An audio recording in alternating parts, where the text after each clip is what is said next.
Hi, I'm Chris, a recovered alcoholic. I have some experience with these steps from the Big Book of Alcoholics Anonymous. Loving God and a sponsor, I've made amends. Try to practice these principles in all my daily affairs. Thank you, Tina, for asking me to speak this morning. It's always a pleasure and an honor at any AA meeting. And, you know, I just hope that I can carry some message to the next sick and suffering alcoholic. My sobriety date is April 12th, 1987. And I came to Alcoholics Anonymous for the second time. The first time I came to Alcoholics Anonymous was back in the 7th grade. My mother had brought me here because, you know, my father was an alcoholic and I was not an alcoholic. I was only a morning drinker before school. Okay? And, you know, why was I drinking? Well, I was drinking because I was restless, irritable, and discontented, uncomfortable with Chris, myself. And, you know, I listened to the speakers and I heard them share their experience, strength, and hope. And back then it was a small meeting, and this guy was talking the message of the Big Book. I didn't understand it because he was sharing stuff that I was sure that I didn't lose anything at that point. See, I was only in the 7th grade. I lost no job, no family. You know, that's just the way that it was. But I do remember this. When I was leaving, the guy could see that, you know, my attitude on my face. And he said to me, you know, son, he goes, if you continue to drink, all these things will happen for you. They will all come true. Now, he talked about, you know, all the jackpots. And he also said that, you know, there was no place else for me to go. And that, you know, just keep in mind that AA is here and you can recover. I did the whatever. Do you know that from that day, I always knew that if I was an alcoholic, there was Alcoholics Anonymous. Now, God forbid if that was to happen for me, because I knew then and there that's going to be a last resort. Okay? And lo and behold, I drank. I went through the divorce, lost the jobs, the family, so forth and so on. All the outside material things. But what I didn't understand is that prior to that, I had already lost myself. All right? That I got married and I was incapable of having a relationship. Okay? I wasn't able to be intimate. I couldn't be truthful. And lo and behold, you know, that ended in divorce, quite the disaster. And shortly after that, I came into Alcoholics Anonymous. And when I came to Alcoholics Anonymous, I went to an open meeting. And, you know, I heard things, you know, which were wonderful suggestions. You know, hey, 90 meetings, 90 days. You know, I won the Big Book. And, you know, somebody said, go home and read page, you know, chapter 5, how it works. Well, you know, reading chapter 5, how it works, doesn't do me any good if I'm not convinced that I'm an alcoholic. Okay? And I came around to AA meetings. Now, I didn't drink, but I was getting arrested before AA meetings, during AA meetings, and after AA meetings. And I was not drinking. So, you know, I had roommates that were bouncing in and out. right? And they'd come back, and, you know, the alcoholic, the supplanted thought in my mind was, maybe I can drink again, because I came here to become a social drinker and a social drug user, and maybe the jackpots would become bearable. And I can remember years ago on 290, there was a sign for this light whiskey on the billboard, and I can remember it said 1/3 less calories, right? It was dietary, and 1/3 alcohol. And I'm saying to myself, and I'm driving, and I'm holding on to the steering wheel with anger, right? Saying, if that comes with 1/3 less jackpots, I'm willing to pay that price. I'd be willing to do that. See? And that's the alcoholic mind, you know. And, you know, there came that day when I was living a life that I couldn't stand. I was involved in relationships that I didn't belong in, right? That I had no emotional or intimate attachment to. It was just strictly sexual. I was lying about that. I was dishonest to myself. I couldn't tell the truth for the life of me, you know. I was just incapable. I didn't have that power. I had untreated alcoholism, and I was doing 3 and 4 meetings a day, and I wanted to blow my brains out, you know. So what was the problem? The problem was Chris. And I can remember I went to bed that night not wanting to live, all right? Probably about 28 months into sobriety, and saying, you know, if this is sobriety, right, I don't want it. I don't want it. I was in that much pain. And I asked God to do something, you know. And I said to him, you know, I can't live this way anymore. I can't. I'm in too much pain. Please do something. Well, you know, lo and behold, the next morning, I get a phone call, and it's to change an electrical service. I'm an electrician by trade.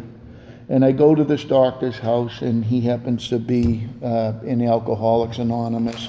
And he happened to be armed and had been through, you know, the steps. And I show up at his house, and he comes to the door, and he's got that look, right? I don't even know what his last name is. And I'm saying, look at this a-hole. Right? Didn't even say hi, right? And I'm already judging him, right? And I didn't understand what was wrong with Chris. See, I had jealousy. I was jealous that man was happy. I didn't understand what I was looking at, that he was happy, joyous, and free, and that he was a recovered alcoholic. And I'm saying to myself, you know, I can't wait to get this job done. I'm going to have a pile of money, and I'm going out. See, I thought that was the answer to my prayers. I had all intentions of using. Can you imagine that? Well, when I finished the job, I had a sticker on the back of my truck that said, Bill W., a friend of Bill W., right? Now, I had won the big book, but I couldn't tell you who Bill W. was in a couple years of sobriety. You know, I mean, I just put it on there because that's what I thought you did. And he says, a friend of Bill's, huh? And I thought Bill was the person that referred him to me. So I'm trying to think of who Bill is. And, you know, I'm like, you know, we're trying to beat around the bush because us alcoholics, we want to have all the answers. So I can't ask him the question, Bill who, right? Who is he talking about? And that's the disease working in me because I'm afraid of this guy's opinion of me. So anyways, he goes, Bill W. And I'm like, Bill W. So I got that hint, and I'm trying to think of whose last name begins with W's. I knew no Bill W. And I says, whoever he is, I'd like to thank him. And he's looking at me, and he could see. You can tell when an alcoholic's hurting. You look in their eyes, right? And I was dying, and he saw that. And he says to me, so you're sober? How long you been sober? 28 months, with anger. And he's got my check. I'm, want to just rip it out of his hands and leave. And now this guy's beginning to talk about sobriety. And I'm like, oh, Jesus Christ, to myself. What did I do wrong here? And so I'm asking God for help at this point. I just want to get the check and go. Can you please make this guy shut up? And he's asking me, well, how's it going? And the knot came in my throat. And I said, horrible. And, the truth came out. And then I started getting some tears. And, I was emotionally bankrupt. And so he says, have you done the steps? I says, well, I've read them off the wall. He goes, no. He goes, do you own a big book? I says, yeah. He says, you win them at meetings. He goes, did you ever read it? Right? Now, truth number 2, I want to say yes, right? Because, I'm pretty smart being an alcoholic. I know what the right answer is, but what's the truth? So I says to him, I says, I won it. They said go to chapter 5. I says, I read that, and, there were the 12 steps there, so I guess I did them. He goes, well, it's really not how it works, right? And so now I still I'm trying to get my check, but yet I'm feeling something, and I can't understand what's going on. And he says, how is life going for you, And I said to him, I already effing told you, it's going horrible, right? And then, it comes out, I spill my guts to him, that my relationships are all messed up. My business is in the toilet. I don't have any friends, I'm seeing a nut doctor that I go to, that I lie to every week. Okay, and this doctor is telling me that I need to go to AA meetings, stick my hand out, make one friend a week. Well, when you got untreated alcoholism, that's impossible to do. Okay, that was impossible for this alcoholic. Okay, because I didn't like any of yous. I didn't want to be here. I didn't know what my problem was. I had no clue. And the people that I did hang around with, I did get a sponsor. I chose that. And I chose a guy that I thought was good. He drove a Jaguar. He was self-employed like me, which means he's unemployable. We were both unemployable. Our lives were unmanageable. I was going through my first divorce. This guy was on his 5th divorce, sober. Okay? And I'm saying, that's what I want to be like. He knows about women. That's my problem. Right? Now, then I meet this other guy who's got a totally different look. Right? He's got his wife comes home and, I mean, she's got the look too, and they're happy. And I'm like, okay. He says to me, he goes, the only purpose of a sponsor in Alcoholics Anonymous is to take you through the steps. Have you tried the steps the way they're laid out in the big book? I said, no. He said, would you like to do it? And I said, yes. And I only was saying that so I could grab my check and leave. So then he pulls out a big book. He had a spare one laying around. Alcoholics do that are recovered. And because, let's face it, we're liars, right? Whether we're drinking or not.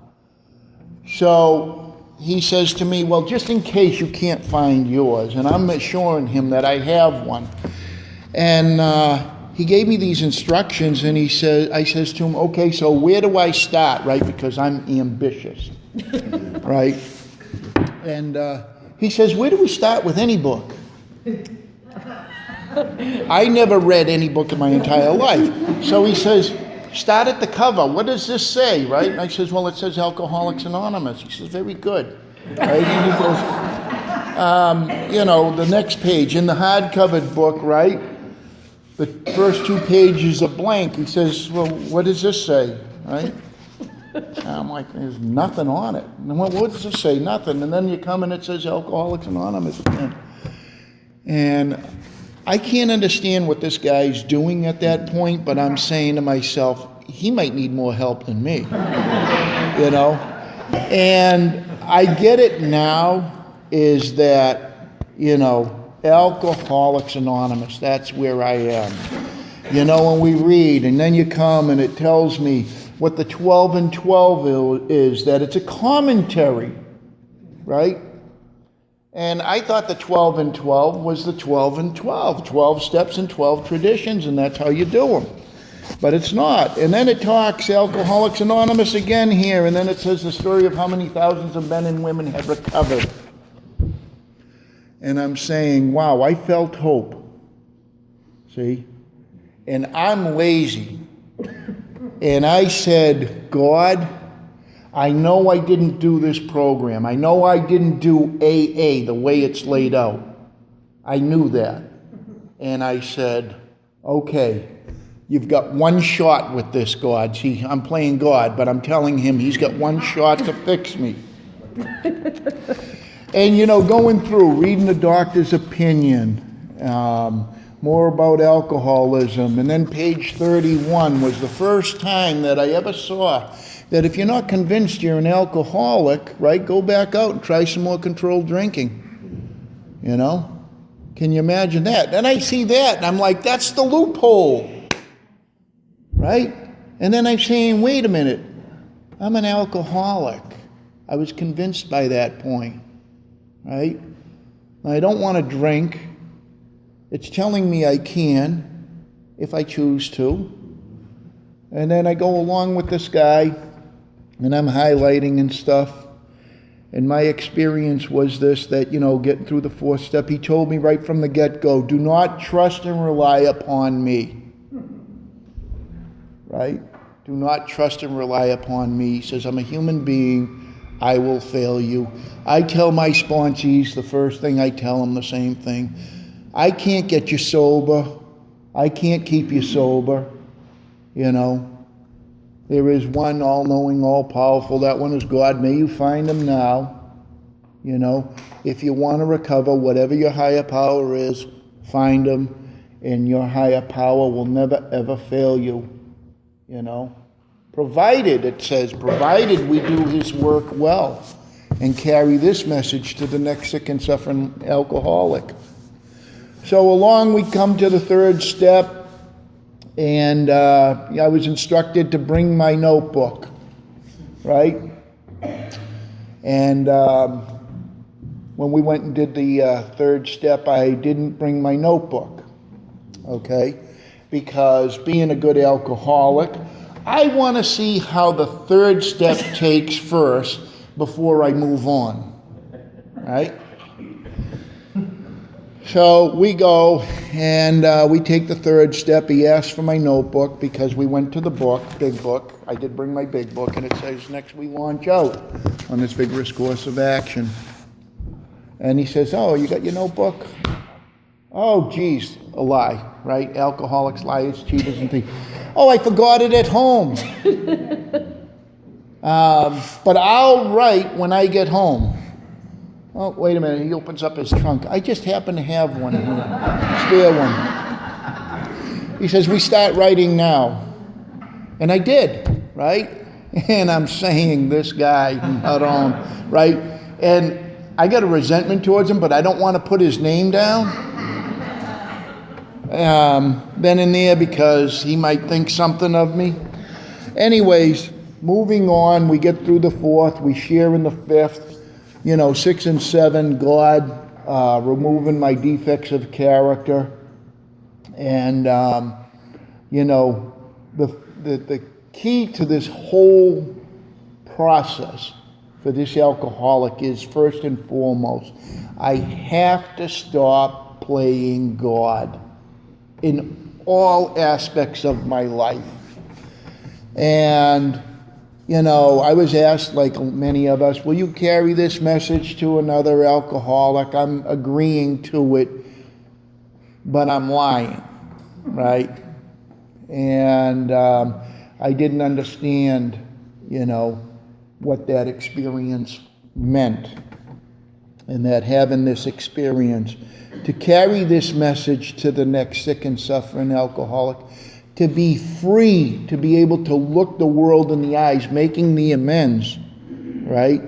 And that change, and that God willing, right? Because I need God, because I am powerless. I can't change on my own. I can't.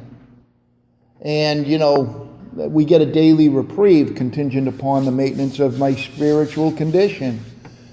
And that, it promises me that I can go anywhere that anybody else can. My family owns a package store. And, I work there from time to time. And I've had people in Alcoholics Anonymous say, you can't work there. Well, why can't I? Why am I there? Well, I'm there to support my family. I'm also there to be useful to God. See? Because there are alcoholics that do come in there. Believe it or not. And some of them, a few of them I have been helpful to. Can you imagine that? But when any alcoholic comes in, all right, it's not my place to impose my will. I don't judge him. Hey, you shouldn't be drinking. No. I need to have love, compassion, and understanding for them. I know and understand where they are. That self-imposed prison, the bondage of self, that's where I was. That's what keeps the alcoholic drinking.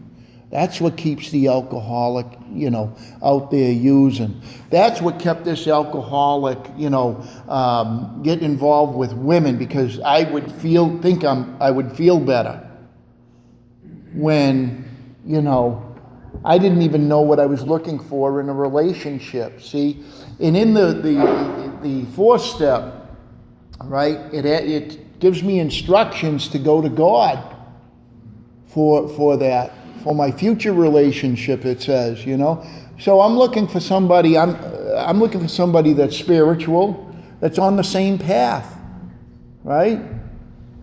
Because if you're on different paths and you get somebody's hand, they're pulling you that way, you're pulling that way. The only thing you're going to do is fight, And this alcoholic here, has a track record. And I got to keep that in mind, when I'm working with another alcoholic. And I cannot believe how much I get from working with another alcoholic. They keep me practicing this, see, because I've already been through it. I can't tell you how many times. And here's the disease of alcoholism. I still have it, right? because it will tell me, well, hey, Chris, you've done that. You've been practicing that for over 26 years now. You can let go. You know, you can rest. Laurels, right? Rest upon my laurels, past accomplishments. And I'll stop practicing this. See, because it says we do it. And that's the importance of having a sponsee.